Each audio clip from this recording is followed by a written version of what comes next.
Друзья, я всех приветствую. Ассаляму алейкум. Меня зовут Артем. Я нахожусь в Республике Ингушетия, в замечательном городе Карабулаке, в гостях у своих друзей. Я принял решение, что буду делать и записывать подводки, а также проводить прямые эфиры вот в этом замечательном, душевном, ингушском саманном домике, где когда-то проживала мама моего лучшего друга. И вот мой лучший друг со своими братьями приняли решение не сносить этот старый саманный домик, а оставить его в память о своей маме. И здесь царит самая настоящая атмосфера 90-х годов. И вот, к примеру, мои подписчики и зрители старше 30 лет сейчас меня поймут. В моем детстве не было никаких гаджетов. И я не листал бесконечную ленту ТикТока, Reels, Shorts и так до бесконечности. А перед сном я выводил узоры вот на таком же ковре. У меня был точно такой же ковер в моей спальне. И засыпал. Ну, либо о чем-то, знаете, там мечтал. Я думаю, мои подписчики и зрители 30+ поймут, о чем я говорю. Но в этом видео я расскажу и покажу про то, как побывал впервые на совете тейпов. Поэтому, если интересно, то прямо сейчас подписывайтесь на мой канал, поддержите меня обязательно лайком. И делитесь своим мнением от увиденного и услышанного здесь внизу в комментариях. Хочу напомнить, что мой канал про путешествия и жизнь тех мест, которые я посещаю, про людей, которые живут в этих местах, про их культуру, традиции, обычаи, историю. А там, где есть история, там всегда будет политика, межнациональные отношения, ну и так до бесконечности.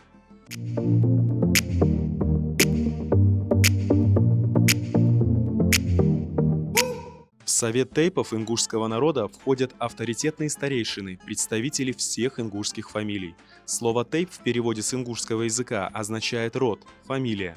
Понимание этого слова распространено и хорошо известно не только на Кавказе, но и далеко за его пределами. Любые вопросы, касающиеся рода или тейпа и требовавшие решения, выносятся на вот таком сходе старейшин. Сам сход состоял из делегированных соплеменниками уважаемых представителей рода.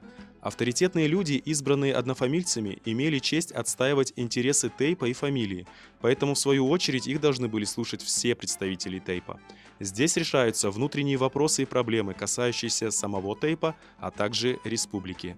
Совет тейпов – это уникальный образец поведения общества, справедливое регулирование общественных отношений между людьми.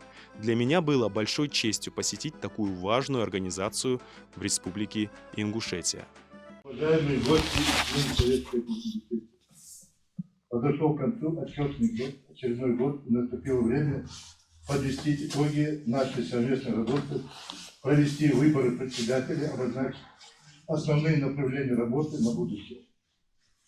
Работа наша в истекшем периоде проводилась в соответствии с уставными целями, для достижения которых Совет тейпов Республики Ингушетия осуществлял свою деятельность по различным направлениям, руководствуясь требованиям законодательства Российской Федерации и Республики Ингушетия, с учетом специфики и событий, происходящих в регионе, в стране и в мире.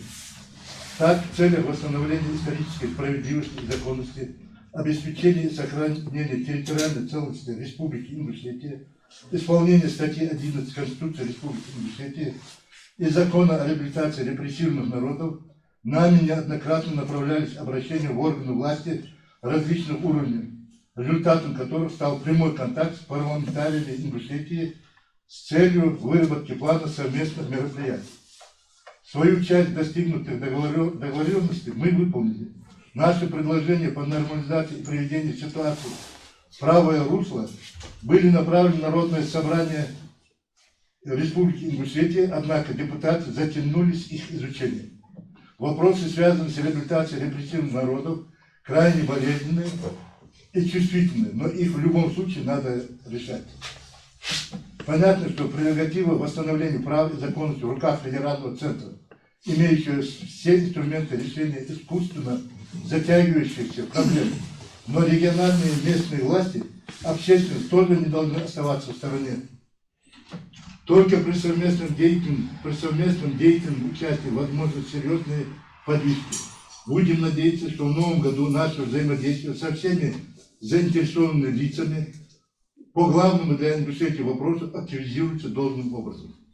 Еще одной из важных задач нашего движения является укрепление добрососедских отношений, межнационального и межконфессионального мира мира. В прошедшем году наши представители участвовали в открытии Ингушского культурного центра в городе Тбилиси. Организовали встречи с представителями братского, болгарского и карачаевского народов. На этом заседании я стал свидетелем, как выбирали председателя Совета тейпов. Правда, в этот раз решили оставить все как есть, и председателем еще на 1 год остался Магомед Плиев. Daha yükseliyor. Болбиш бахет. Асад. Перед историю я собираю. Там все лошадь, перед аргин. Так, рыбки очень волк. Главный юниверс. Почему ты директор не становишься, я говорю? Хауложвар, директор, еще мамор, вот. Ты умный парень, я думал, ты знаешь, почему я не становлюсь. Почему я? Директор не должен быть далеко я хочу на карте показать, куда. Он должен быть уметь объединить людей. Найти асаба поручить, найти другому, чтобы был больше, богатый или важный. Развить начальник свое. А что он не знает производства, это как-то будет потом уравняется. А специалисты, такие как Асаб, распылять на том, что здесь и везде эти бумаги, я не считаю правильно. Должен опять Бог бывает. Должен, да и тогда, что в войнах может, не заголовок бывать, может, Асабу дают Хамди, ты картофель, ты нет Хамди, да? Вот, где Хамди, ты на заход что-то. Так, вот сюда яхас. Войдем Бога эти воды. Да, я слушаю. Кстати, во время разных выступлений со мной общались многие представители разных тейпов, это старейшины, и подарили, например, мне вот эту замечательную карту. Это карта отторгнутых территорий Ингушетии. Это то, что забрали у ингушей и не вернули по закону о реабилитации репрессированных народов. То, о чем я очень часто говорю. Про эту карту я буду рассказывать и показывать в своем прямом эфире в субботу. Так что подписывайтесь обязательно, чтобы не пропустить.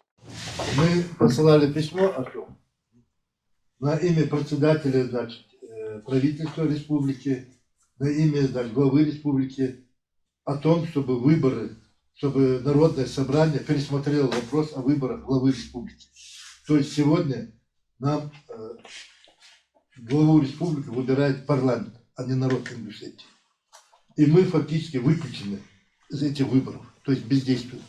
Значит, парламент проголосует, все, 30 человек там проголосовали, остальной народ даже доволен, недоволен, кандидатура проходит. Мы с этим обращением обращались, значит, писали в парламент, главе республики, писали в высшие органы власти Российской Федерации. Ну, оттуда письма направляют сюда, а здешние направляют нам отписки, как всегда. Вот сегодня за подписью Костенина очередная Асад, Аишвах, это трибуна. У ингушей за их многовековую историю никогда не было князей, царей, королей и так до бесконечности.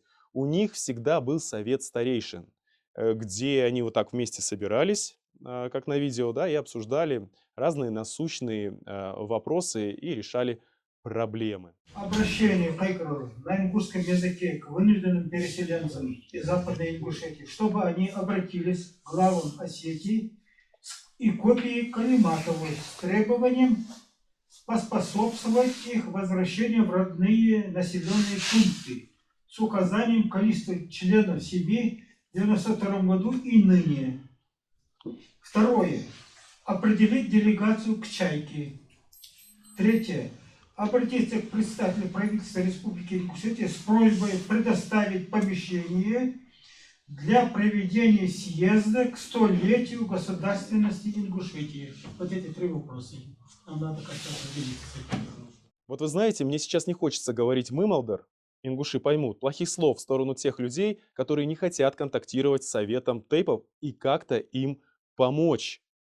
Лично для меня Кавказ, как и Республика Ингушетия, это в первую очередь уважение к старшим.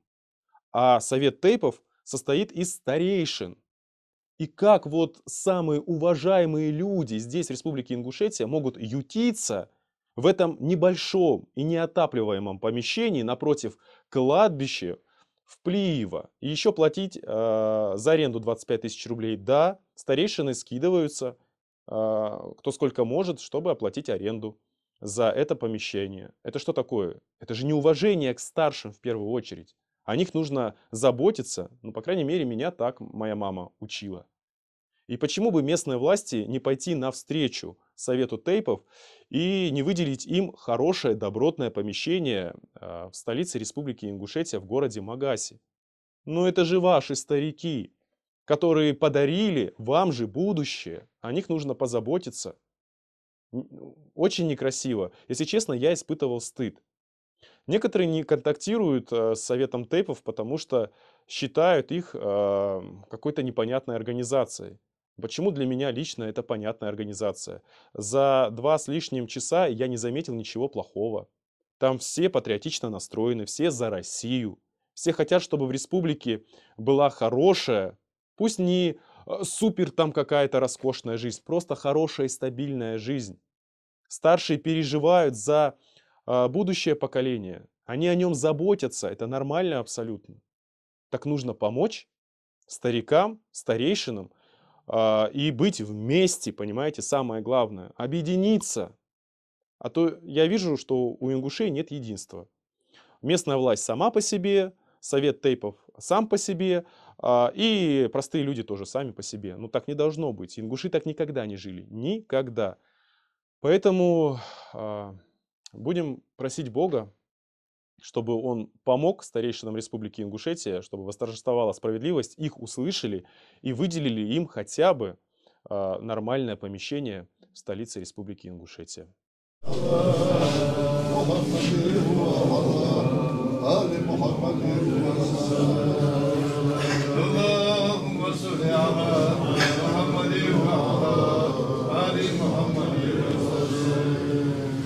روحنا بالأوالي والصعبه وحزود تاجنا ومشايخنا وأمواتنا ثوابه الفاتحة.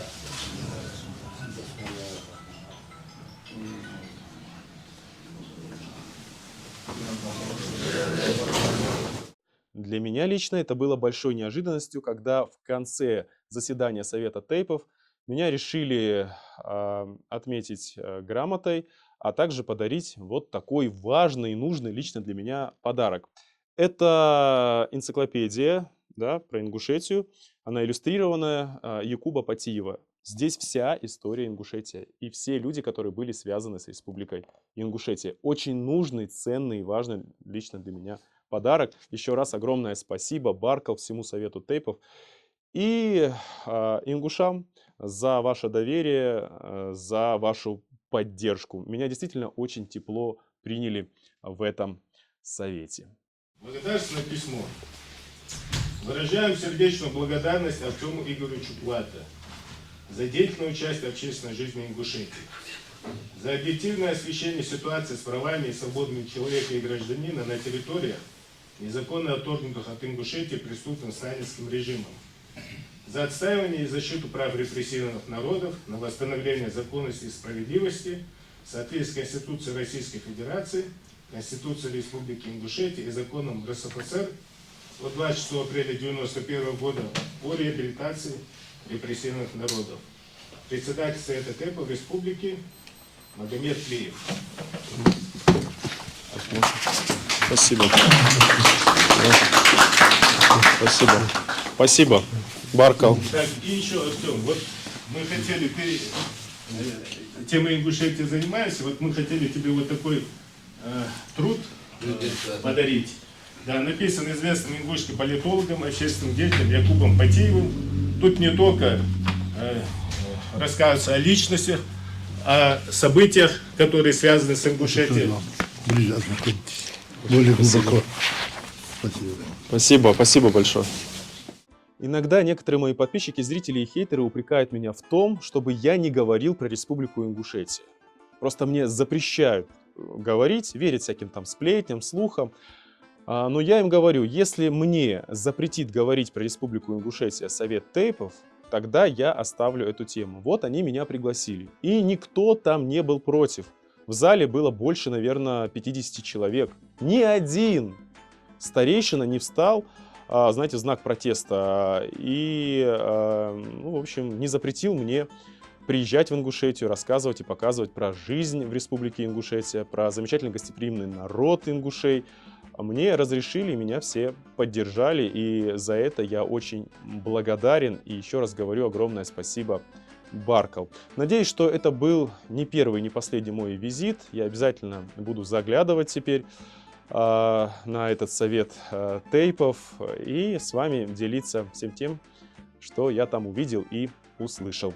Но если вам понравился этот выпуск, то обязательно поддержите меня лайком, подписывайтесь на мой канал и делитесь своим мнением у меня здесь внизу в комментариях. Ну, меня зовут Артем, я с вами не прощаюсь. Увидимся в следующем выпуске, уже в субботу, в прямом эфире. Самое главное, берегите себя в эти нелегкие времена.